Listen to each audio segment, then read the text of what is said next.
how to add credit or debit card on Apple Wallet. So hello guys, welcome back to my YouTube channel. In this quick tutorial, I'll be showing you how you can easily add credit card or debit card on your Apple Wallet.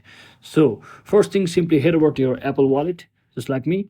And from over here, you need to click on add button to insert your debit card or credit card over here. So to insert your card, simply click on this option, debit or credit card. So once I click on it, just click on continue.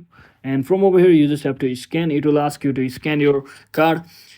If you don't have your physical card at the moment with you, you can also enter your card detail manually. So simply click on this option to enter your card manually from the bottom, and you just have to enter your name and card number. And after that, you have to click on this next button where it will ask you to enter your CVV security code number. And once you do that, you are good to go. Then that means you have successfully added your credit or debit card on your Apple Wallet. And to make a payment, you might as well click on your switch button twice to make a payment in the using the required card. So hope this video was helpful guys. If it was, don't forget to like and subscribe to the channel. See you on the next one.